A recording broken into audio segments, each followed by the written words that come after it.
네, 한 주간 또 하나님의 은혜 가운데 여러분 또 평안히 잘 지내셨습니까? 오늘 저녁 목요일 바이블 맵 우리 함께 하나님의 말씀 또 듣고 또 하나님의 말씀을 배우며 또 말씀에 더 순종하는 시간 되게 소망합니다. 함께 기도하고 함께 이 시간을 시작하도록 하겠습니다. 하나님, 우리가 하나님의 거룩한 말씀 앞에 나왔습니다. 하나님 말씀 앞에 섭니다. 하나님의 말씀은 진리입니다. 생명입니다. 구원이고 능력입니다. 하나님의 이 말씀 속에서 우리가 이 혼탁한 세상 속에 죄의 유혹 많은 세상 속에 정말 우리로 하여금 많은 방황하게 만드는 세상 속에서 하나님의 말씀을 따라 강하고 담대한 믿음으로 살아낼 수 있기를 소망합니다. 주의 말씀은 진리이기 때문에 변치 않기 때문에 영원하기 때문에 하나님의 말씀을 따라가는 자들은 모두 구원을 얻으며 하나님의 영광 가운데 이를 줄로 믿사오니 이 시간이 바로 그러한 거룩한 시간이 되게 하여 주옵소서. 예수 그리스도 이름으로 기도드립니다. 아멘. 네, 여러분들과 함께 요한복음을 하고 있는데 저도 요한복음을 보면서 이렇게 늦게 나갈까 이렇게 쭉 보다 보니까 오늘 우리가 이제 6장 할 차례잖아요. 6장도 벌써 71절까지 있더라고요. 그래서 이게 늦게 나가는 이유가 있구나. 이유가 있구나. 다른 성경책 같았으면 벌써 이게 두세 장 분량인데 이게 71절까지 나가서 하지만 또 이 요한복음은 다른 마태나 마가나 누가복음에서 나오지 않았던 예수님의 말씀에 아주 자세한 설명과 그렇죠? 그리고 예수님의 어떤 사역적인 면보다는 예수님께서 말씀하신 그 말씀의 어떤 본래적인 의미와 영적 의미들을 자세히 해석해 놓고 풀어놔서 우리가 또 요한복음만의 놀라운 예수 그리스도의 은혜와 또 구원과 또 사랑을 또 여기서도 발견할 수 있는 것 같아요. 그래서 여러분 오늘도 그런 시간이 됐으면 좋겠습니다. 이 말씀 속에서 예수님을 또 더 알아가고 만나실 수 있는 그런 시간이 되길 소망합니다. 자, 6장을 들어가 보도록 할 텐데요. 6장 5천 명을 먹이신 오병이어의 기적이 나오죠. 오병이어, 네, 떡 5개와 물고기 2마리. 예. 그래서 이 오병이어의 기적은 우리가 마태복음, 마가복음, 누가복음에서 살펴봤습니다. 그렇죠? 그래서 앞부분에 나온 내용들은 6장 1절부터 15절까지의 내용은 거의 앞의 내용과 유사합니다. 예, 그래서 예, 이제 말씀을 이제 예수님께서 전하시자 많은 사람이 하루 종일 말씀을 듣다 보니 육적인 배가 고팠는데 그 배고픔과 허기짐을 달래기 위해서 예수님께서 5천 명을 먹이셨죠. 그렇죠? 몇 광줄이 남았어요? 12광주리가 남았어요. 그렇게 배불리 먹고도 남았다. 자, 근데 요한복음의 특징은 15절에 있습니다. 뭐냐면 요한복음에는 다른 복음서에 나와 있지 않은 내용을 다루는데 자, 여기에서 15절에 이 요한복음에서 예수님을 사람들이 이 오병이어를 일으킨 예수님을 보고 사람들이 뭘 하게 만들었어요? 예수님을 억지로 붙잡아서 임금. 이 임금은 어떤 임금을 말할까요? 헤로드 왕 같은, 로마의 황제 같은 세상에 다스리는 임금. 예수님만 있으면 걱정이 없죠. 여러분 이 정도 기적이면 여러분 전쟁을 해도 여러분 군량미가 모자라? 쌀 한 포대 가지고 그냥 수천 수만 명을 다 먹이고 여러분 이 떡과 물고기를 몇 수만 배로 만드신 분이 무기 못 만들겠습니까? 칼 한 자루 가지고 수천 자루 만들. 사람들은 생각이 거기로 발전합니다. 돈 한 몇 개 가지고 이제 돈을 금 몇 개 가지고 금을 딱이다. 이제 예수님만 있으면 우리는 어떻게 돼요?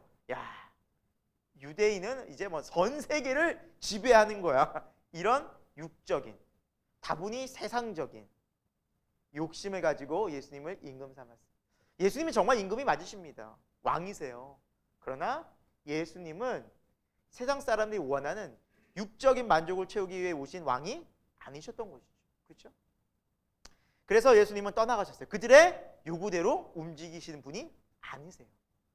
자, 이렇게 예수님이 떠나가시고 이제 갈릴리 바다를 탁 지나서 가시고 제자들 먼저 보내십니다.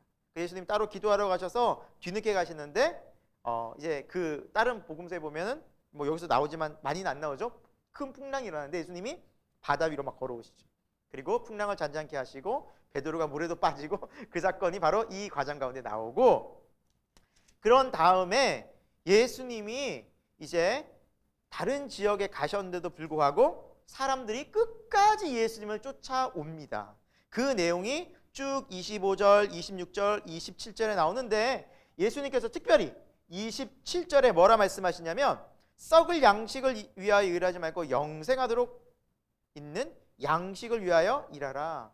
다시 말하면 예수님을 그렇게 오병이어의 놀라운 기적을 바라보고 온 사람들은 뭐 때문에 왔다는 거예요? 육적인 배를 채우기 위해서, 세상적인 욕심을 채우기 위해서 예수님을 쫓아왔는데, 내가 너에게 주려고 하고 너희가 진짜 필요한 것은 그러한 것들이 아니라, 썩어질 세상 것들이 아니라 영원한 거다. 영원한 양식이 누구일까요, 여러분? 네. 영원한 양식은 말씀이고 말씀 대신 예수님이에요. 말씀 대신 예수님을 포커스 맞추지 못하고 눈에 보이는 세상적인 것들을 여전히 추구했던 사람들을 예수님께서 이렇게 말씀하셨던 것이죠. 하나님의 일을 하도록, 영생하는 그 일을 하도록 너희가 거기에 포커스를 맞춰야 한다. 그러면 그 영생하도록 하는 일이 무엇이냐? 29절에 하나님께서 보내신 일을 믿는 것. 이게 누구예요? 예수님을 믿는 게 하나님의 일이라는 거예요. 하나님이 진짜 원하시는 일은 예수님을 믿는 것, 즉 나를 믿는 것이다. 너희가 그게 진짜 너희가 영생하도록 필요한 것인데 너희는 그 영생보다는 육적인 것에 관심이 있구나라고 말씀하시는 거예요. 이 장면이. 그러시면서 예수님께서는 구약의 만나 이야기를 하십니다. 여러분, 구약의 만나가 모세가 광야에서 40년간 이제 이스라엘 백성이 광야에 있을 때 하나님께서 먹여주신 거죠. 그렇죠? 매일 아침마다 정기적으로. 그래서 성경책을 보면 이 만나는 꿀 섞은 과자와 같이 굉장히 달고 맛이 있었다고 하는데, 아무튼 이스라엘 백성들은 뭐 불평하죠. 이런 하찮은 만나하면서. 아무튼 이 만나를 매일 먹었어요. 그리고 하나님은 매일 만나를 주셨어요. 그래서 만나가 없이는 살 수가 있어요, 없어요? 없었어요. 매일 만나를 먹어야 살듯이 예수님이 누구라는 것을 말씀하고 있어요. 내가 곧 하늘로부터 오는 그 떡, 그 만나다라는 거예요. 예수님께서 눈에 보여지는, 눈에 나타난 이 떡으로 너희가 배를 채우는 것을 중요하게 여겼듯이 바로 나라는 예수님이라는 분을 매일 만나고 그 말씀 속에서 살아가는 영적 생활이 있을 때 이렇게 광야의 40년을 살아갈 수 있었듯이 오늘 너희가 살아갈 수 있다라는 거예요. 그분이 누구다? 예수님. 그래서 예수님은 나는 하늘로부터 오는 떡이다. 예수님 그렇게 비유하신 거예요. 그래서 35절에 중요한 말씀이 나오죠. 예수님의 자기 선언 중에 첫 번째입니다. 나는 뭐다? 생명의 떡이다. 생명의 떡. 우리 영혼의 떡. 영원히 살게 하시는 그분이 예수님이다. 그래서 내게 오는 자는 결코 줄이지 아니하리고 나를 믿는 자는 영원히 목마르지 아니하리고. 여기서부터는 하나님께서 예수 그리스도를 통해서 어떻게 예수님이 또 어떤 분으로 오셨는지를 구체적으로 설명하고 있어요. 예수님께 나온 자는 결코 줄이지 않고 영원히 목마르지도 않을 것이며, 또 37절에 아버지께서 내게 주시는 다 내게로 올 것이다. 하나님께서 다 보내주신다는 거예요. 그리고 내게 오는 자는 주님이 결코 내쫓지 아니하시리라. 주님은 우리를 쫓지 않으세요. 내쫓지 않으세요. 다 맞아주세요. 39절에 내게 오는 자 중에 하나라도 잃는다 안 잃는다? 안 잃는다. 한 영혼이라도 주님은 모두 한 영혼 한 영혼을 구원하시고 그들을 다 인도하실 것이다. 그리고 마지막 날에 영생을 주어서 마지막 날에 다 살릴 것이다. 우리는 부활에 이를 것이다. 이렇게 이 세상뿐만 아니라 영원한 생명까지도, 영원한 부활까지도 예수님께서는 이렇게 놀랍게 말씀하시는데, 사람들은 뭐라 말하고 있어요? 42절에 너 요셉의 아들 예수가 아니냐라고 얘기하고 있어요. 네가 뭔데 하늘에서 오고 무슨 뭐 영생을 주고 뭐 뚱딴지 같은 소리 하고 있어. 너 자란 마을에서 네 아버지 우리가 다 보고 있는데 갑자기 누구 뭔 얘기하고 있어, 이렇게 돼버리는 거예요. 그러니까 사람들은 여전히 예수님을 어떻게 봐요? 육적인 눈으로 봐요. 육적인. 그러나 예수님은 계속해서 본인을 어떻게 설명하세요? 영적. 이 두 개가 계속해서 요한복음에는 대비되고 있어요. 떡도 오병이어도 왜 이렇게 주셨어요? 사실은 우리가 앞부분에서도 이 앞부분에 우리 앞에 쭉 복음서 할 때 살펴봤지만 배 채우기 위한 게 아니었잖아요. 결국 생명의 떡이 누구란 걸 알리기 위한 거예요? 예수님이란 걸 알리기 위해서요. 구약에도 모세 이야기를 왜 하셨어요? 만나를? 그 만나가 나를 예표한 거다라는 것을 알리기 위해서 다 하신 거예요. 그런데 사람들은 계속해서 모세의 만나를 주목하고 육에 보이는 오병이어에 주목하니까 육적 눈에 같이 있어서 누가 안 보이는 거예요? 영적인 예수님이 안 보이는 거예요. 여러분 지금도 마찬가지입니다.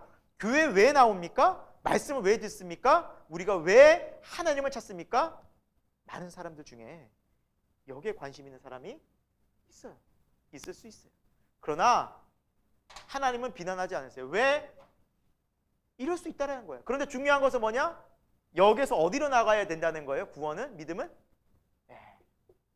영적으로 나가야 한다는 거예요. 육적인 것에 머물러 있으면 결국에는 무익한, 없어질 것에서 다 끝난다는 거예요. 여러분 교회 나와도요 사업 잘 될 수 있어요. 교회 나와도요 좋은 직장에 나갈 수 있어요. 그런 사람은 막 간증도 하고 그러더라고요. 그렇다고 해서 영적인 눈이 띄어져서 그리스도의 제자로 사는 것은 아니더라고요. 그거랑은 달라요. 이 사람들은 이게 채워지지 않으면 예수님을 떠나요. 왜? 이것 때문에 왔거든요. 예수님은 이것 때문에 오신 분이 아니었거든요. 이것 때문에. 때로는 이거 없을 수도 있어요. 그래 영적인 것에 눈을 뜬 사람은 이게 없든 있든 여기로 가서 주님을 떠나지 않아요. 자, 예수님께서는 이렇게 계속해서 그분 스스로를 표현하시지만 사람들은 예수님에 대해서 육적인 눈으로 계속 보는 거예요. 42절 끝에도 지금 네가 어찌하여 하늘에서 내려왔다 말하느냐라고 또 얘기하고 있죠. 그렇죠? 그러니까 계속해서 땅의 것만 보는 거예요. 예수님을 보면서도 땅에 있는 예수님을 보는 겁니다. 자, 예수님께서는 다시 한번 내가 생명의 떡이라고 이제 강조를 쭉 하시면서 그 본문을 계속해서 이야기하고 계세요. 54절에는 예수님께서 놀라운 또 말씀을 하시죠. 내 살을 먹고 내 피를 마시는 자는 영생을 가졌고 마지막 날에 내가 그를 다시 살릴 것이다. 내 살은 참된 양식이고 내 피는 참된 음료로다. 주님의 살과 피. 여러분 주님의 살과 피 하니까 뭐가 생각납니까? 성찬식도 생각나지 않아요? 여러분 그렇죠? 주님이 이걸 계속해서 강조하시는 거예요. 그럼 여러분 주님의 살이 뭘까요? 주님의 살.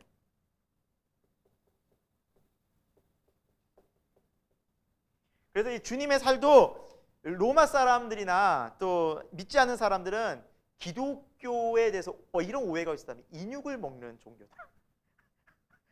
그러니까 살을 진짜 베가지고 이렇게 식인 그래서 기독교인들은 한때 이런 오해를 받고 엄청난 핍박을 받았다고도 역사적으로 기록하고 있어요. 그 정도로 육적으로 해석하면 이렇게 오해할 식인하는 그런 기독교를 오해할 수 있는데 그럼 주님의 살이 뭘 비유할까요? 주님의 살이라는 것은 우리의 영혼을 살찌우는 주의 말씀이에요.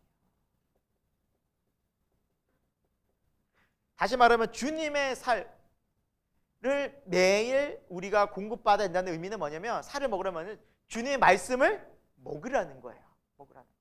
우리가 구약에서도 봤지만 선지자들이 두루마리를 실제로 먹기도 하죠. 사도 요한도 먹기도 하고 그렇죠. 그러니까 이 말씀이라는 것 자체가 먹는다는 의미가 있어요. 먹는다. 그리고 이 말씀은 하나님의 살아있는 능력으로 우리의 영혼을 소생케 해요. 그래서 여러분 말씀을 듣고 배우고 예배 시간에 설교를 들을 때 어떤 마음이 생겨요? 마음에 용기와 믿음의 소망과 또 때로는 죄에 대해서 회개하고 또 결단하는 놀라운 영적 변화들이 생기지 않습니까? 이게 말씀의 능력이라는 거예요. 이 주의 말씀으로 우리가 살아가는 존재라. 그 주님의 피는 뭘까요? 주님의 피, 주님의 십자가의 보혈이죠. 십자가 보혈. 십자가 보혈로 우리는 거룩하게 되었고, 십자가 보혈이 우리를 거룩하게 만들었죠. 그렇죠? 모든 죄에서 거룩하게, 자유하게 하였고요. 그렇죠? 그리고 우리로 믿음으로 살 수 있게 지금도 인도하죠. 하나님 나를 사랑하셔. 왜? 예수님의 십자가가 그 증거 아닌가? 나 이렇게 사랑하시는데 죄인된 나를 이토록 사랑. 그 예수님의 십자가, 그 주님의 살과 피를 날마다 공급받아야 한다는 의미는 주님의 말씀으로 또 예수 그리스도의 십자가로 말미암아 우리가 계속해서 그 앞으로 나가서 묵상하고 깊이 있게 하나님을 알아갈 때 우리는 이 영적인 주님을 매일매일 만나고 주님과 동행하는 진짜로 신앙생활을 하게 된다는 사실입니다. 그래서 이렇게 하나님의 예수 그리스도의 살과 피를 먹는 사람은 56절에 보니까 내 안에 거하고 나도 그 안에 거하는. 이게 뭐예요? 연합. 내가 연합하리라. 그와 연합하리라. 내가 그와 영원히 함께하리. 이 약속의 말씀이 하나님의 약속의 말씀 이렇게 이루어진 거예요. 말씀으로 십자가로. 사랑하는 여러분, 우리가 영생하도록 살아갈 수 있는, 그리고 그걸 소망할 수 있는 중요한 그 포인트가 바로 예수님께서 주신 살과 피인데 말씀과 십자가의 보혈의 능력이라는 거죠. 기독교는 이것 빼면은 없어요. 능력을 잃어요. 하지만 기독교는 여기서부터 어떤 변화가 있어요? 하나님의 말씀 속에 정말 생명도 우리가 기꺼이 드릴 수 있는 믿음의 용기가 여기서부터, 담대함이 여기서부터, 구원의 능력이 여기서부터 이루어진다는 사실입니다. 이 말씀을 해주시는 겁니다. 그래서 오병이어의 내면에 뒤에 숨어있는 본질을 우리가 알 때 영적인 비밀을 우리가 캐치하고 여기서 누구를 바라봐야 한다? 주님, 예수님. 그래서 예수님을 통해서 모든 것들을 성경은 설명하고 하나님은 우리에게 알려주셨어요. 영적 비밀들. 자, 이렇게 영생의 말씀을 다 60절 이후로부터는 여럿이 다 많이 사람 들었는데 뭐라 말해요? 60절에 어렵도다. 60절에 찾으셨어요? 어렵도다. 어렵도다는 뭐예요? 이해가 안 돼. 뭔 말이야 도대체? 도대체 뭔 소리를 하고 계시는 거야? 그렇게 어렵게 부딪히고 힘들어하는 거예요. 그리고 예수님께서는 그들에게 이런 어려움들이 실제적으로 그들의 신앙을 어렵게 한다는 것을 아시고 너에게 걸림이 되느냐? 61절에 말씀하시죠. 실족하게 된 거예요. 아, 내가 예수님 이렇게 믿으려고 한 거 아닌데? 난 좀 세상에서 좀 이렇게 성공도 하고 싶고 예수님이 좀 잘 되고도 싶었는데 쭉 갑자기 뭔 얘기 하시는 거야? 갑자기 살을 먹으라고 피를 먹으라고 이게 뭔 얘기야 갑자기? 예수님 이러라고 따른 게 아닌데? 라고 육적인 것으로 해석하기 시작하니까 걸리는 거예요. 여러분, 육적으로 예수님을 따라가면 나중에 다 걸려요. 진짜 영적인 예수 그리스도를 만나지 않으면 다 나중에 부딪힙니다. 영과 육은 이렇게 세상과 하나님 나라는 함께 할 수 없어요. 자, 어떤 일이 벌어졌어요? 이제 66절에 보니까 그때부터 제자 중에서 많은 사람이 어떻게 했다고요? 떠났다고 그랬어요. 여러분, 그래서 저도 목회를 하면서 하나님의 말씀을 전하고 가르치고 있는데 몇몇 분들은 실제로 말씀이 어려워요, 듣기 힘들어요, 설교 좀 짧게 했으면 좋겠어요 하다가 결국 떠나신 분들이 있다는 거예요. 아, 진짜 있더라고요. 근데 이 말씀이 그대로 여기 요한복음에 나타나니까 와, 놀라웠어요. 아, 그렇구나. 우리가 영적으로 거듭나지 않고 그리고 하나님의 말씀 가운데 우리가 정말 사로잡히지 않으면 우리는 이 말씀을 절대 받아들이기가 불가능하겠구나. 그런 거예요. 여러분, 그때 예수님 말씀하시죠. 너희도 나를 떠나려느냐? 그때 시몬 베드로가 뭐라 말하고 있습니까? 68절에 영생의 말씀이 주께 있사오니 우리가 어디로 가려고? 누구에게로 가오리까? 여러분, 이런 고백이 우리 가운데 있기를 소망합니다. 오늘 말씀을 보면 여러분 66절에 제자 중에 많은 사람이 떠나갔다 그랬어요.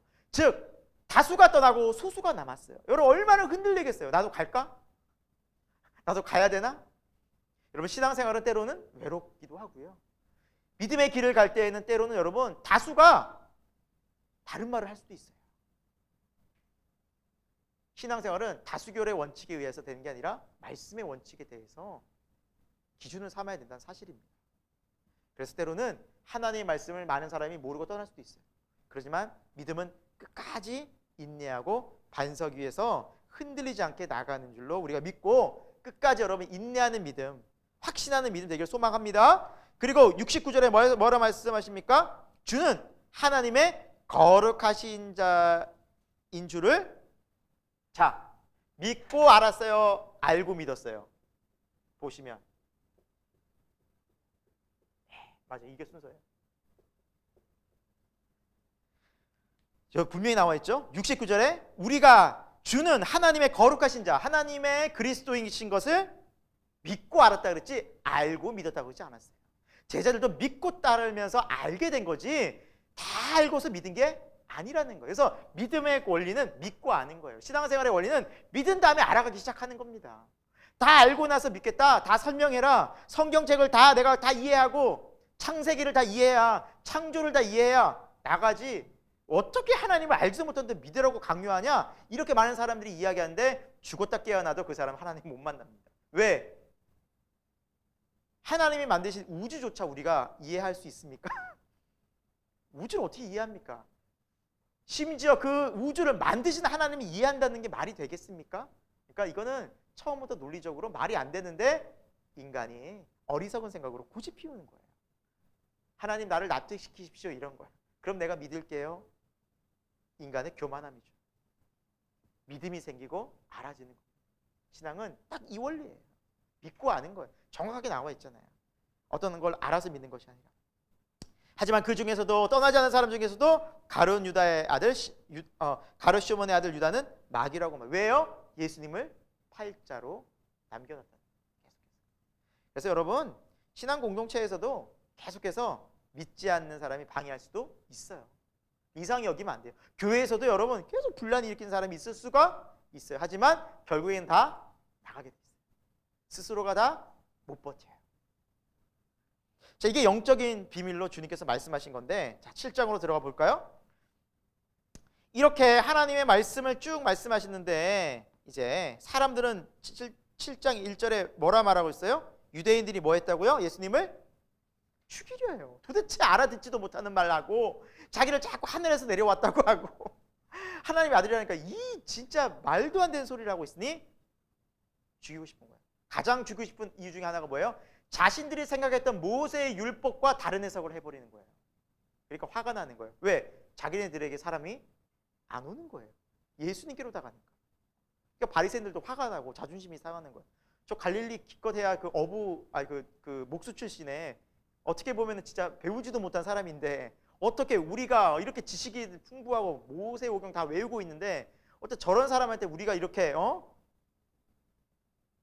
밀리냐? 자존심이 상하고 화가 난 거, 분노한 거, 죽이고 제거하고 싶었던 거예요. 심지어 예수님은 어떻게 됐습니까? 5절에 보니까 형제들까지도 믿지 아니하더라. 예수님이 형제들이 있었어요. 마리아와 요셉 사이에서 태어난 또 다른 그 동생들이 있었다는 거예요. 그들도 예수님을 믿지 않았어요. 그러니까 예수님이 얼마나 외로우셨을까라는. 예수님 말씀은 진리였는데도 불구하고 진리를 외쳤는데도 사람은 죽이려고 했고 심지어 가족들조차도 예수님을 믿지 않고 배척했다는 거예요. 저 형 왜 저래? 30년 동안 멀쩡하게 목수질하다가 갑자기 어느 순간 갑자기 요단강에 빠지더니만 갑자기 막 돌아다니는 집에도 안 들어오고 이해가 돼요. 가정은 돌보지도 않고 혼자서 살겠다고 저러고 있어. 그러니까 형제들이 놀라는 거예요. 그러나 예수님은 하나님이 약속한 메시아의 길을 가는 거예요. 왜? 그게 사명이기 때문에. 그게 우리의 구원에 이르는 길을 알려주러 오신 목적이었기 때문에. 여러분 신앙생활은 때로는 어렵습니다. 힘들어요. 이 길을 간다는 것 자체가 때로는 사람들의 시선과 믿지 않는 사람, 특히 그들의 많은 질타와 잘못된 이야기를 들을 수도 있어요. 오해를 받을 수도 있어요. 하지만 믿음은 끝까지 누구를 바라보고? 주님을 바라보고 주님 따라 가는 겁니다. 주님도 그런 어려움을 겪으셨어요. 더 큰 어려움들을 계속 볼 거예요. 자, 예수님에 대해서 뭐라 말씀하시느냐? 19절 끝에 뭐라 말합니까? 어찌하여 나를 죽이려고 하는, 이렇게 대놓고 막 예수님을 살해하려고 해요. 막. 그리고 20절에 예수님을 향해서 뭐라 말해요? 사람들이 귀신 들린다. 여러분 혹시 살아가시면서 누구에게 저 사람 귀신 들린 거 아니야? 당신 귀신 들린 거 아니에요? 라고 얘기 들어보신 분 계세요? 저도 못 들어봤거든요. 혹 들으신다면 어떠실 것 같아요? 기분이? 우리가 좀 화를 냈어요. 정말 어처구니 없는 화를 냈는데 너 귀신 들린 것 같은데 이런 말을 들으면 기분이 어떨 것 같아요? 정말 안 들어봐서 그렇지 막상 들으면 여러분 진짜 이게 머리가 너무너무 화가 나서 우리가 너무 참기 힘들 것 같아요. 그럼 귀신 들렸다는 표현이 얼마나 저주스러운 표현입니까? 예수님에게 그 표현을 쓰고 있어요. 예수님 이런 오해도 받으셨다라는 사실입니다. 그러면서 안식일을 지켜야 된다는 유대인 율법을 예수님은 안식일에도 병을 고치셨죠. 그러니까 계속 공격하는데 예수님이 이렇게 말씀하세요. 22절에 모세가 할례를 행하려고 했는데 너희는 그 중요한 율법을 지키기 위해서 안식일에도 행하지 않느냐. 나는 생명보다 소중한 이 귀한 나의 생명 소중 이 영혼을 살리기 위해서 안식일에도 사람들을 고친다. 이것이 진짜 하나님의 뜻이다라고 말씀하고 있는 거예요. 그러니까 그들의 율법에는 사랑이 빠지고 참된 공의가 빠지고 형식과 외형주의에 치우쳤다. 하지만 주님의 복음은 참된 사랑과 공의가 있어요. 자, 하지만 사람들은 예수님을 죽이려고 잡으려고 했죠. 30절을 보겠습니다. 사람들이 뭐예요? 그들이 예수님을 잡고자 하나. 근데 손을 대는 자가 없어요. 왜 그래요? 아직은 때가 이르지 않았다. 이것도요, 사람들이 잡고 싶고 죽이고 싶다 해서 죽여지는 게 아니라 하나님의 때까지 하나님이 계속 예수님께로 계속해서 기회를 주시고 가게 하시는 거예요. 그러니까 인간이 아무리 날고 겨도 하나님은 예수님을 통해 십자가의 길을 가게 하시는데 그때까지 그냥 계속 가게 하시는 거예요. 사람들이 어떻게 막을 수가 있는 게 아니에요. 그러니까 여러분 십자가의 구원은 하나님께서 이루시고자 하시는 전적인 의지와 하나님의 뜻이 관철되는 사건이지 인간이 맞고 안 맞고의 문제가 아니에요. 사탄이 맞고 안 맞고의 문제가 아니에요. 그들이 관여할 수 있는 부분이 일절 없어요. 하나님의 의지였어요. 그리고 예수님이 여기에 순종하신 거예요. 이게 십자가 사건이에요. 이러한 모진 오해와 고통과 그리고 사람들의 저주 속에서 예수님은 말씀을 화가 나셨겠지만 이 분노를 잘 다스리시고 계속해서 말씀을 전하세요. 계속해서 전하세요. 왜 그래요? 이 말씀이 아니면 지금 예수님의 그 복음이 아니면 살 길이 있어요? 없어요? 없어요. 구원의 길이 없기 때문에. 하지만 감사하게도 31절에 무리 중 많은 사람이 예수님을 믿고 있었다라고 뒤에도 이제 기록하고 있습니다. 자, 하여튼 예수님의 말씀들은 많은 오해를 불러일으켰는데 33절에 보면 나를 보내신 이에게로 내가 갈 것이다. 그리고 34절에 나 있는 곳에는 너희가 오지 못할 것이다. 여러분 이건 뭘 말씀하실 건가요? 예수님이 장차 죽고 부활하신다는 거죠. 하나님 보좌 우편에 올라. 이걸 영적으로 얘기한 거예요. 우리는 이거 역사를 성경을 아니까 이렇게 이해하는 거예요. 이 당시 사람들은 그걸 모르니까. 뭐라 말하는지 볼까요? 35절 마지막에 가서 헬라인을 가르칠 것인가. 그래서 우리 눈에 안 보이는 저 멀리 가가지고 야 이제는 다시는 안 오는가 보다. 잘됐다 이렇게 생각하는 거예요. 이 사람들은. 그러니까 계속해서 육적인 눈으로 계속해서 말씀을 보니까 예수님도 안 보이고 하나님의 뜻도 안 보이고 구약도 안 보이고 영생도 안 보여요. 하지만 영적인 눈을 뜨면 이게 뭐예요? 착착착착 이구나. 착착착착 연결이 되는 거예요. 사랑하는 여러분, 이 방송을 들으시고 또 이 자리에 있는 분들에게 이 영적인 눈에 띄어지는 은혜를 축원드립니다. 여러분 이게 영적으로 착착착착 믿어지시죠? 이게 은혜예요. 이게 은혜예요. 여러분 믿음이 없었다면 지금 저를 미쳤다고 말할 거예요. 이해 못할 거예요. 하지만 이 영적 은혜가 있는 사람들은 맞아, 아멘, 아멘, 아멘 계속 하는 거예요. 성경 말씀 그대로. 왜? 진리니까. 2000년 전에 예수 그리스도의 말씀을 듣고 제자들의 삶이나 오늘 2000년 후에 오늘 우리의 삶이나 동일해요. 왜요? 성경 말씀은 진리니까. 성령 안에 우리는 모두 하나이니까. 너무나 놀랍죠. 언어가 달라요. 유대인과 우리는 생활 풍습이 완전 달라요. 외모도 너무 달라요. 하지만 동일하잖아요. 예수님의 제자들에게 주신 이 말씀들이 오늘 우리에게도 아멘, 아멘, 아멘. 왜요? 한 성령을 받았기 때문에. 하나님의 약속의 말씀은 변함이 없어요. 우리만 그럴까요? 아니에요. 일본 사람, 중국 사람, 북한 사람, 태국 사람, 베트남 사람 다 모두가 동일해요. 아멘, 아멘이래요. 왜? 한 성령을 받았으니까. 하나님 지금 이렇게 하나님의 택한 양들을 다 한 사람도 빼놓지 않고 다 지금 뭐가 있는 거예요? 구원하고 있는 거예요. 지금 그 말씀하고 계시는 거예요. 얼마나 놀랍고 얼마나 이걸 아는 순간 막 가슴 떨리고 우리 영혼이 전율할 수밖에 없습니다. 이 하나님의 예정하심과 놀라운 은혜 속에서 감사하지 않을 수 없는 거죠. 자, 그리고 예수님께서 이런 말씀하시죠. 37절에 자, 우리가 너무 귀한 말씀, 우리 밑줄 거 37절에 한번 누구든지 한번 읽어볼까요? 시작. 누구든지 목마르거든 내게로 와서 마시라. 아멘. 이것이 뭘 의미하냐면 38절에 나를 믿는 자는 생수의 강이 그 배에서 그 마음에서 흘러넘치리라. 자, 이것은 누구를 가르쳐 말씀하고 있다고요? 성령님. 그러니까 성령님이 오신 우리 마음속에서 생수의 강이 늘 넘치는 거예요. 늘 넘치는 거예요. 그래서 예수님이 성령님이 오시는 게 너에게 유익하다고 하신 말씀의 이유가 있어요. 왜냐하면 제자들은 예수님과 함께 할 때 그 기쁨을 누렸는데 예수님 멀리 떠나고 때로는 배에서 풍랑에서 우왕좌왕하면 막 두려워 죽겠는 거예요. 무서워 죽겠는 거예요.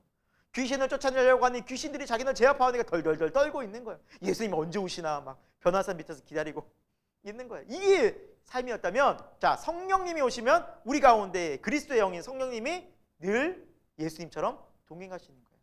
낮에나 밤에나 잠잘 때나 길을 갈 때 예수님과 동일하게 이런 평안함이 밀려오는 거예요. 그 약속된 성령님이 오셨어요? 안 오셨어요? 오셨잖아요. 사도행전. 그 성령님이 전 세계로 지금 놀랍게 복음을 지금 이 땅까지 전파하고 계시잖아요. 그러니까 이 약속들이 그대로 성취되는 성경의 말씀들이 진리라는 거고 이 성령님을 통해서 우리는 매일매일 생명의 영생수를 공급받을 수 있는 거예요. 여러분 시원한 물 마시면 얼마나 요즘 같은 더위에 좋습니까? 그렇죠? 얼마나 또 목이 가라앉을 때 생수가 얼마나 힘이 됩니까? 마찬가지예요. 우리 영혼이 가라앉을 때 누가 우리에게 용기와 믿음과 위로를 주세요? 성령님. 어디 계신? 내 안에. 내 안에. 여러분 안에 성령님이 계십니까? 여러분 성령님께 간구하고 기도하고 성령님을 통해서 그 생수를 계속해서 공급받을 수 있기를 축원드립니다. 자, 이 예수 그리스도께서 이렇게 말씀하시지만 사람들은 그를 예수님을 계속 믿었다 안 믿었다? 믿지 않았습니다. 자, 45절에 보면 대제사장과 바리새인들은 계속해서 예수님을 못 잡아보고 안다리고 죽이려고 애를 쓰고 있는 거예요. 그리고 예수님을 어떻게 무시하냐? 49절에 율법을 알지 못하는 이 무리는 저주를 받은 자로다. 율법도 모르는 저 예수는 근원도 없어. 우린 바리새인인데 말이야 하면서 막 무시하는 거예요. 율법의 율자도 모르고 말이야. 모세의 율법을 다 마음대로 해석하고 그냥 교만이 가득했고 외형주의가 가득한 그들이 예수님 이렇게 험담하고 함부로 말한 거예요. 그때 50절에 누가 등장합니까? 니고데모. 어디 나왔어요? 요한복음 몇 장에? 3장에 나왔었죠. 예수님을 만나고 그가 어떻게 변화했을까요? 바로 이곳에 나와요. 자, 어떻게 그 많은 사람들, 대제사장 바리새인들이 가득한 예수 안 믿는 사람이 다수인 그들에게 뭐라 말합니까? 51절에 우리 율법은 사람의 말을 듣고 그 행한 것을 알기 전에 심판합니까? 라고 말해요. 이게 무슨 말이냐? 여러분 율법에도 이 사람이 말하는 것을 듣고 실제로 행해졌는지 안 행해졌는지를 보고서 우리가 판단해야 된다고 나와 있어요. 그래서 선지자가 진짜 선지자인지 가짜 선지자인지를 알 수 있는 그 기준은 뭐라고 그랬어요? 구약에? 그 말이 이루어지느냐 안 이루어지느냐를 보고 판단하라 그랬어요. 그런데 지금 예수님의 말씀은 말씀하시고 역사하시고 그리고 지금도 막 계속 이루어지고 있고 그리고 그것들을 판단할 수 있는 근거들이 있음에도 불구하고 사람들은 믿지 않는 거예요. 그리고 시간이 지나서 예수님이 죽고 부활한다는 것도 그리고 예수님이 딴 곳으로 멀리 간다는 것도 그때 가서 판단도 늦지 않는데 지금 죽이려고 하는 거예요. 스스로가 바리새인과 서기관들이 율법을 어기고 있는 거예요. 그러니까 니고데모는 진리에 껴있는 사람이니까 이게 보이는 거예요. 하나님 나를 정말 바라는 사람이니까 공의가 뭔지 보이는 거예요. 용기 있게 말하잖아요. 다 적들이고 다 자기를 죽이려고 해도 니고데모는 용기 있게 말. 믿음의 용기입니다. 그런데 그 사람들은 뭐라 말해요? 52절에 그들이 대답하되 너도 갈릴리에서 왔느냐? 갈릴리에서는 선지자가 나지 못하느니라 하고 나와 있어요. 여러분 이 부분은 예수님이 누군지를 이 사람들이 알려고도 하지 않았다는 거예요. 예수님의 그 출생을 조금만 살펴봐도 예수님이 갈릴리에서 태어난 게 아니었잖아요. 그렇잖아요. 베들레헴에서 태어났었잖아요. 요셉이나 그 집안 사람들 물어보면 다 얘기해 줄 텐데 알려고도 하지 않아요. 관심도 없어요. 그러니까 무작정 그냥 대놓고 공격하는. 무조건 공격. 닭공이라 그러죠. 계속 공격. 죽이는 거예요, 예수님을. 그러니까 사람들의 마음이 얼마나 강팍했냐. 들으려고 하지도 않고 눈, 귀 다 막아버리고. 여러분 구원 못 받는 이유가 딱 여기 있어요, 여러분. 강팍한 거예요. 눈, 귀 다 막아버리고 무조건 공격하고 무조건 미워하고 하나님 말씀 듣지 않으려고 하니까 주님이 그들을 어떻게 구원하실 수가 있겠어요? 그 강팍한 마음. 자, 이들의 상태가 이렇고 이제 8장으로 가봅니다. 그러나 예수님은 계속해서 메시아 사역, 구원 사역을 하고 계셨죠. 누구를 만나시냐? 음행 중에 잡혀온 여인을 만나시는데 이 여인을 누가 데려왔어요? 3절에 보니까 서기관과 바리새인들이 음행 중에 현장에 잡힌 여인을 데려왔어요. 여러분 가늠한 여인을 율법에는 어떻게 처리하려면 돌로 쳐 죽이는 거예요.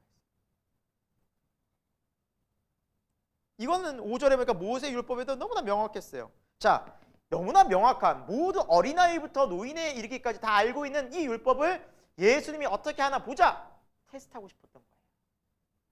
그렇게 사람들을 보호하고 그렇게 사람들 죄인 된 사람들을 구원하고 건지고 하는데 자, 이런 경우는 어떻게 할까요? 예수님 현장에서 여인을 잡아와서 예수님 앞에 그냥 모셔왔겠습니까? 질질 끌고 오지 않았을까요? 근데 여러분 간음은 혼자 합니까? 음행은? 남자는 어디 갔어요? 남자. 그런 생각 안 해보셨어요? 남자는 어디 갔어요? 만약 저는 개인적으로 이렇게 생각해요. 힘이 약한 남자였고 힘이 약하다는 것은 뭐 이게 몸이 비리비리하는 게 아니라 어떤 권세와 높은 지위에 있는 사람이 아니고서는 이런 자리를 피할 수가 없었겠죠. 피했다는 거는 부자이거나 힘이 있거나 강력한 권세가 있는 사람이지 않았을까.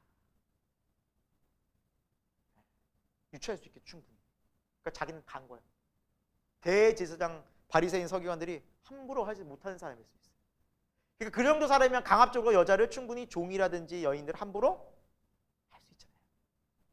그러니까 거기에서 이 여인이 잡혀온 거예요. 혼자서 질질 끌려서.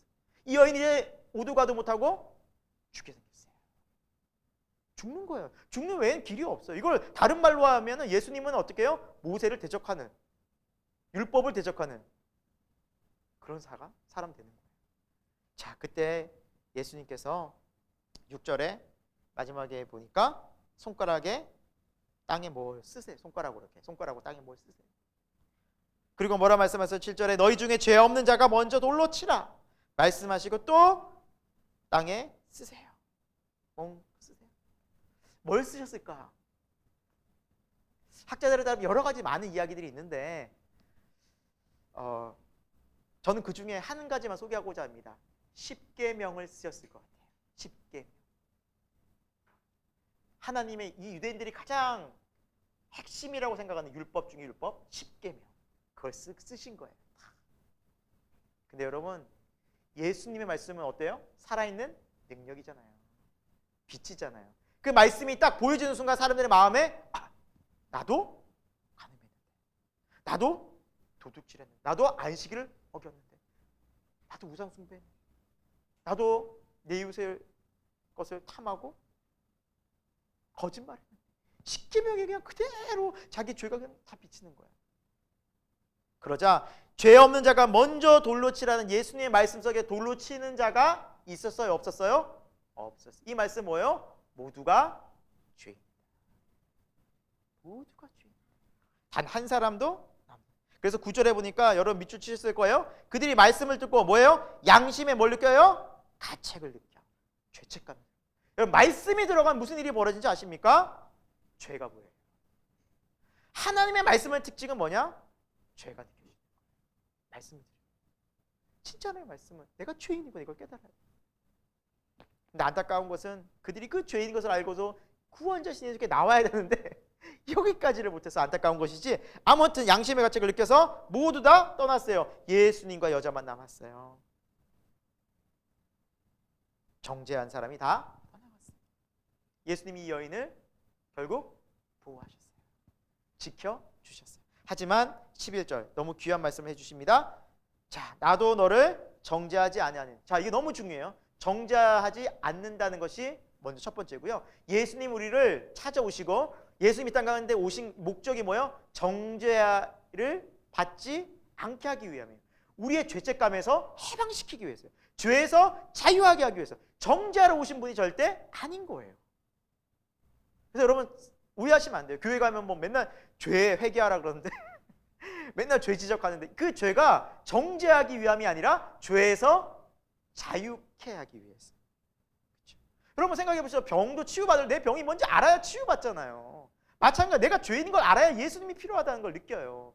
그걸 느끼지 않고서는 예수님께 나올 이유가 없다니까요. 그러니까 죄인인 것을 깨닫게 하기 위해서 우리의 죄를 말씀하시는 건데 더 중요한 것은 그것을 회개케 하시는 분이 예수님이신데 그렇게 이 여인을 보호하셨어요. 마지막 절에 뭐예요? 다시는 가서 죄를 범하지 말라. 자, 구원받은 이후에 우리의 삶이 어떤 거예요? 죄를 짓지 않기 위해서 살아가는 거예요. 이제 내가 너를 구원한다. 그러나 다시 이 죄를 지어서 이렇게 사람들과 하나님 앞에서 마음 아프고 너도 괴로운 일을 당하지 마라. 왜? 죄는 괴롭거든요. 죄책감과 그리고 하나님과 관계를 단절시키거든요. 예수님 이게 걱정스러우신 거예요. 죄는요 철저하게 회개해야 됩니다. 여러분 성경에 많은 우리가 닮고 싶은 인물들 중에 뭐 한 사람 다 꼽으라면 많은 사람이 누굴 꼽아요? 다윗 꼽지 않아요? 다윗. 그렇죠. 근데 다윗이 얼마나 우리가 범죄하는지 봤잖아요. 치밀하게. 어떻게 보면 하나님이 다윗을 교보제로 사용하신 것 같아요. 죄의 샘플로. 다윗도 그렇게 아주 치밀하게 죄를 짓고 죄를 덮으려고 하고. 여러분 그 성경을 자세히 보시면 어때요? 우리아를 불러서 그 밧세바를 임신케 하잖아요. 이미 임신했는데 어떻게 또 임신해요? 그러니까 자기 아이가 아니라는 것을 그쵸 감추기 위한 죄 아닙니까? 안 들어가요. 우리아가 집에 안 들어가요. 왜? 자기 부하 장수들이랑 군대는 전쟁 중에 있다고 자기는 들어갈 수 없다는 거예요. 근데 그때 어떻게 해요? 야 내가 우리아 같은 사람을 이렇게 속이려고 했구나. 회개했어요? 술 마셔요. 술을 만취를 시켜버리네. 술 기운에 들어오려고 그냥. 안 들어가요. 안 들어가요. 결국 마지막 어떻게 해요? 요압 듣고 있나? 죽여라. 그렇게 얘기를 해요. 다윗이 여러분 그거 보면서 다윗 정말 어떻게 이럴 수가 있어? 라고 보는 것이 아니라 우리도 더하면 더했지 못하지 않아요. 우리는 죄를 숨기려고 죄를 감추려고. 죄가 감춰져요? 안 감춰져요? 못 감춘다는 걸 알려주고 싶은 거예요. 하나님은 죄 못 감춰진다는 거예요. 여러분 그리도 다윗에서 쭉 성경 읽어보면 애가 태어나기까지 회개해야 안 해요? 안 해요. 애가 죽고 그 죽을 지경이 되니까 회개하게 하고 시작하는 거예요. 그럼 무려 몇 년이 걸린 거예요? 어렵진 않죠. 거의 1년 걸렸잖아요. 그렇죠? 애가 태어나기. 그러니까 회개 안 한 거 1년. 뻔뻔하게 다 낸 거예요. 뻔뻔하게까지 한 거예요. 여러분 이게 누구의 모습이라는 거예요? 하나님은 너라는 거예요. 우리라는 거예요. 너희들이 이러고 있지 않냐. 그때 다윗이 하나님의 마음에 합한 자가 된 것은 죄를 안 지은 사람이 아니라 그 죄를 지었을 때 침상이 젖도록 나단의 그 꾸짖음을 들었을 때 침상이 젖도록 뭐 했어요? 그게 시편 몇 편이에요? 51편. 우슬초로 나를 정결케 하시고 주의 구원을 나에게 회복시켜 주시고 나를 주님 품에서 멀리하지 마시고 구원의 기쁨을 회복시켜 주옵소서. 저는 죄인입니다. 여러분 이게 우리의 모습이라는 거예요. 음행 중에 잡혀온 여인이 우리의 모습이라는 거예요. 예수님이 이것 때문에 오신 거예요. 사랑하는 여러분, 이 이야기가, 이 사건이 2000년 전의 사건으로 끝나게 되지 않기를 원합니다. 우리의 모습을 주님 앞에 드릴 때 우리가 주님 앞에서 다시 이 정죄함에서 자유하게 되고 그리고 다시 죄를 짓지 않는 그 삶으로 나아갈 수 있도록 예수 그리스도의 아까 뭐예요? 떡과 피 그리스도의 말씀과 그리스도의 보혈로 날마다 새로워지는 놀라운 성령의 역사가 임하기를 축원드립니다. 자, 이 12절부터 보겠습니다. 나는 세상에 뭐라? 빛이다. 자, 빛을 따르는 자는 어둠에 다닌다 안 다닌다? 안 다닌다는 거예요. 여러분 무엇을 따라가느냐가 중요합니다. 예수님을 따르는 사람들은 날마다 우리가 물론 온전히 따르기는 힘들겠지만 따르려고 노력하는 자들은요 어둠에서 점점 나오게 되어져 있어요. 왜? 빛 가운데로 점점 나가니까. 하지만 예수님을 따르지 않고 내 마음대로 생활하는 자들은 말씀을 듣고도 결국 내 마음대로 해석하는 자들은 계속 어둠에 갇혀 있는 거예요. 왜? 거기 빛이 없으니까. 우리 안에는 빛이 없어요. 우리 안에는 선한 것이 없기 때문에. 그러니까 우리는 예수님의 빛으로 충만해야 돼요. 떡과 예수님의 살과 피로.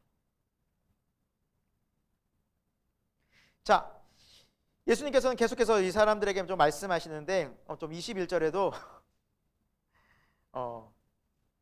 이렇게 말씀하세요. 내가 가는 곳에 너희가 오지 못하리라. 그러니까 예수님이 새로운 곳에 가시고 또 그곳에 너희가 오지 못할 곳으로 간다. 근데 그 앞부분 밑줄을 치지 않았지만 21절의 중간쯤에 보면 너희 죄 가운데 죽겠고라고 나와 있어요. 너희 죄 가운데 죽겠고. 내가 가는 곳에는 너희가 오지 못하리라. 사실은 이제 예수님께서 십자가의 죽음 이후에 이런 것들이 다 이제 이런 식으로 설명하신 거예요. 근데 사람들은 뭐라 말해요? 23절에 그가 뭐 한다? 자살하려고 하는 거예요. 갑자기. 이게 다 육적으로 해석하는 거예요. 말씀을. 그러니까 여러분 지금도 설교 들을 때 여러분 잘 들으셔야 돼요. 여러분 매 주일 설교를 육적으로 듣기 시작하면 크게 오해해요. 목사님이 나 들으라고 지금 나 지적하고 있네. 이렇게 듣고 막 실망해요. 목사님한테 실망했어요. 막 이러면서 말씀으로 저를 그렇게 나무라시면 아니에요. 영적으로 들으셔야 돼요. 이게 살리는 말씀이거든요. 하나님 말씀을 영적으로 보시는 눈이 띄어야 돼요. 우리가. 예수님께서 설명하신 24절에 너희는 아래에서 났고 나는 위에서 났으며 너희는 세상에 속하였고 나는 세상에 속하지 아니하였다.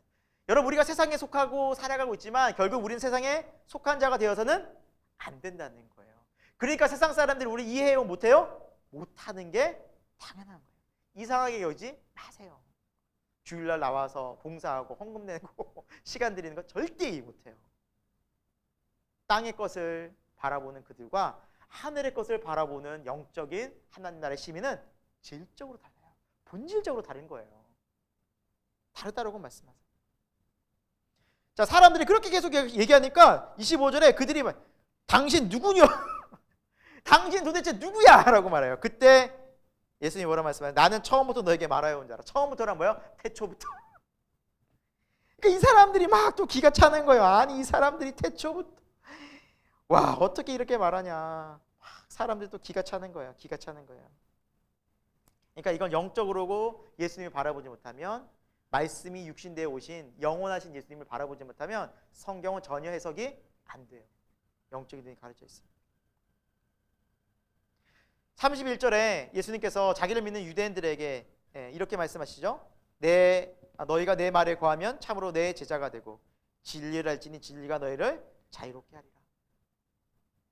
여러분, 하나님의 말씀 가운데 거하는 것이 제자의 삶이고요. 또 진리를 하나하나 우리가 알아갈 때 그 진리의 말씀 속에서, 진리의 예수님 속에서 우리가 뭐 한다고요? 자유롭게 되는 거예요. 이 자유가 뭐예요? 진짜 아는 거예요, 세상을. 세상이 이런 곳이야. 내가 왜 이런 세상에 더 이상 마음을 빼앗길 필요가 없겠구나. 하나님이 나에게 주신 비전이 이런 거였구나. 내가 왜 더 이상 세상의 비전을 따라가나, 세상의 성공과 세상의 인기와 세상의 그 즐거움들을 따라갈 필요가 뭐가 있을까라는 거죠. 나의 궁극적인 목적은 예수님이고. 왜? 그게 영원하고 본질적이고 끝까지 남으니까. 이게 자꾸 되새겨지는 게 바로 진리를 알 때 진리가 우리를 자유롭게 하는 거예요. 여러분, 하지만 이 진리를 방해하는 것이 죄라고 성경은 말씀하고 있는 34절에 죄를 범하는 자마다 죄의 종이다라고 해요. 그러니까 우리는 더 이상 죄를 범해서는 안 되는 거예요. 죄에서 멀어져야 돼요. 그래서 로마서에도 우리는 죄와 계속해서 영적으로 싸운다 그러잖아요. 오라 나는 공고한 자로다. 내 속사람으로 하나님 보고 막 따라야 되는데, 근데 내 육체는 뭘 따라가고 있어요? 세상을 따라가고 있어요. 마음은 아닌데 이거 막 사도 바울도 막 이거 왔다 갔다 한 거야. 그러니까 막 공고한 자라. 공고한 자가 그 다른 성경 번역본은 새 번역이라든지 현대인 성경에는 오라는 비참하기 그지일 데 없는 자로구나. 비참한 인간이구나. 스스로가 비참해지는 거예요. 근데 여러분, 왜 이러한 공고한 비참함이 생겨요? 전에는 죄를 져도 아무렇지도 않았는데, 죄책감이라는 없이 막 죄를 졌는데 왜 생겨요? 내 안에 하나님의 말씀이 들어오니까, 빛이 비치니까 어둠이 분별되는 거예요. 성령이 들어오시는 분은, 성령과 함께한 사람은 이제 영적인 싸움이 생기는 거예요. 이상한 게 아니라는 거죠. 성령님이 우리와 함께 하시는 거예요. 그리고 우리를 진리의 빛으로 인도하시는 거예요. 구원의 빛으로 날마다 인도하시는 거예요. 자, 그리고 35절에 너무나 중요한 말씀을 하시죠. 아들은 영원히 종은 영원히 집에 거하지 못하되 아들은 영원히 거한다. 그래서 아들을 통해서 우리가 자유롭게 될 것이다. 그 집에 함께 거하게 될 것이다. 이제 종된 자가 아니라 하나님의 아들을 통해서 이 집으로 자연스럽게 들어간다라는. 여러분, 우리도 그렇지 않습니까? 뭐 삼성 이건희 부회장, 저희 이재용 부회장을 우리가 뭐 친구로 삼진 않았지만 만약에 친구가 된다면 자연스럽게 집에 놀러 갈 수 있잖아요. 그런 원리인 거예요. 그런 논리인 거예요. 별로 관심이 없으시군요. 네, 아무튼 그런 예를 들자면 갈 수 없는 곳에 가는 것. 지금 우리 뭐 청와대 지금 다 개방됐지만 옛날에 청와대 누구만 갈 수 있었어요? 대통령의 직계 가족만 갈 수. 가족이 되면 아들이며 딸이며, 그리고 그렇게 갈 수 있는 거예요. 우리 양자가 되어서, 양녀가 하나님의 자녀가 되어서 다 갈 수 있는 거예요. 하나님 우리를 바꾸어 주셨죠. 이제 그 말씀을 하는 거예요. 자, 그리고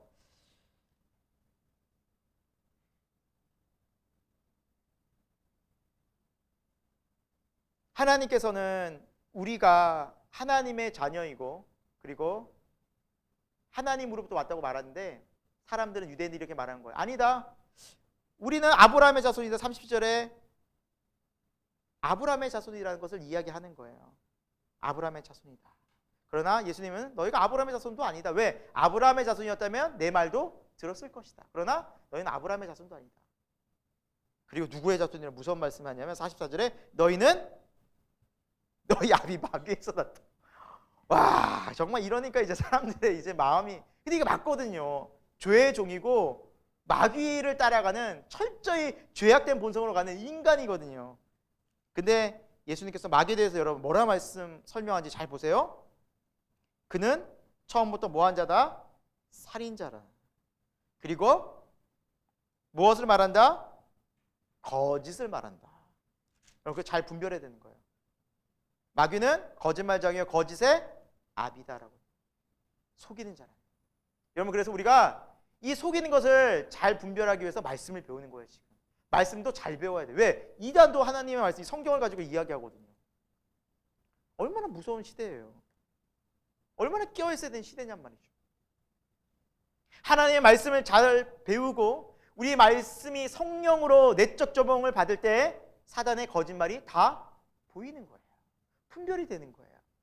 그러지 않으면 우리는 여전히 사단의 거짓말에 속아서 어디로 사는 거예요? 교회 나와서도 이거 따라가는 사람을 많이 만나게 돼요. 하지만 우리는 어디로 가야 돼요? 영적으로 가야 돼요. 교회가 영적인 성도가 많아져야 돼요. 저와 여러분이 이 영적인 성도가 되길 소망합니다. 그래서 교회에서 하나님의 말씀 가운데 이 영적인 성도가 계속해서 늘어나는 건강한 교회가 되기를 우리가 기도하고 소망합시다. 자, 47절에 하나님께 속한 자와 안 속한 자의 특징이 뭐냐? 하나님께 속한 자는 뭘 들어요? 네, 하나님의 말씀을 들어요. 반응해요. 여러분 참 신기해요. 하나님의 말씀을 듣지 않고 들으려고 하지 않아요. 믿음이 없는 사람들. 듣기를 극히 싫어해요. 막 거부 반응 보이고요. 진짜 막 화를 내고요. 짜증을 내고요. 하나님 하자도 얘기하지 말라 그래요. 그만큼 싫어요. 하나님의 말씀 들으려고. 그러니까 사람들이 뭐예요? 예수님 향해서 귀신 들렸다 그러고 48절에 또 49절에 예수님을 또 무시하고 귀신 들렸다 뭐 무시하고 그러면서도 아브라함보다 네가 크냐? 53절에 그렇게 묻죠. 그러니까 예수님께서는 또 이렇게 진리를 말씀하세요. 아브라함은 56절에 나의 때 볼 것을 즐거워하다가 아브라함이 언제적 사람이에요. 네? 거기서부터 또 2000년 전의 사람인데 이게 이 사람은 이제 육적 눈으로 보니까 또 뭐예요? 아니 당신 나이가 지금 57절에 50세도 안 돼 보이는데 어떻게 아브라함을 봤다느냐 라고 얘기해요. 여러분 여기서 예수님이 많이 늙으셨다라는 걸 볼 수 있어요. 사람들의 겉보기 나이가 50세로 보인 거예요. 예수님 고생을 많이 하신 거예요. 그러니까 맨날 이렇게 사람들의 안 좋은 시선과 스트레스 그러니까 힘드셨을 거예요. 엄청 힘드셨지만 또 예수님이 사역하시느라 잠은 제대로 주무셨겠어요. 피곤하고 육적인 몸은 너무 그러니까 사람들이 겉보기 나이가 50세죠. 30대인데 50세로 본 거예요 지금. 그러니까 너무너무 예수님이 삶이 고단하셨던 거예요. 힘드셨던 거예요. 그리고 마지막에 예수님은 진실을 말씀하시는데 내가 아브라함이 나기 전부터 내가 있었다니까 사람들은 59절에 뭐라 말하고 있어요? 돌로 쳐버리자. 야 돌로. 그래서 예수님이 그곳을 피하시죠. 8장은 이렇게 마무리됩니다. 여러분 오늘 우리가 물론 뭐 많은 내용은 우리가 이제 뭐 많은 장은 나가지 않았지만 이제 6장, 7장, 8장을 보면서 우리 예수님이 어떤 그 메시아의 길을 가셨는지 십자가의 길을 가셨는지 우리가 다시 한번 성경을 통해서 말씀하셨어요. 자, 우리가 하나님의 말씀을 자세히 보면 절대 여러분 이 구원의 길, 예수님께서 알려주신 십자가의 길은 결코 편한 길이 아니에요. 여기로 가시면 큰일 나요.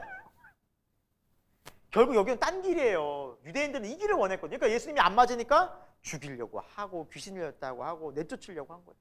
하지만 예수님은 끝까지 그럼에도 불구하고 우리에게 뭐를 계속 말씀하세요? 영적인 진리를 그럼에도 불구하고 포기하지 않고 말씀하세요. 그 이유가 뭐예요? 우리를 구원하시고 하나님께 속한 자를 한 영혼도 잃어버리지 않기 위해서 이 말씀을 기록하게 하시고 이 말씀을 통해서 오늘도 수많은 사람이 이 영혼의 구원에 이르도록 오늘도 살아 역사하시는 우리가 주 예수 그리스도를 함께 동행하는 그리고 그 예수님과 인격적으로 교제하는 또 모든 주님의 거룩한 백성들이 되기를 간절히 축원드립니다.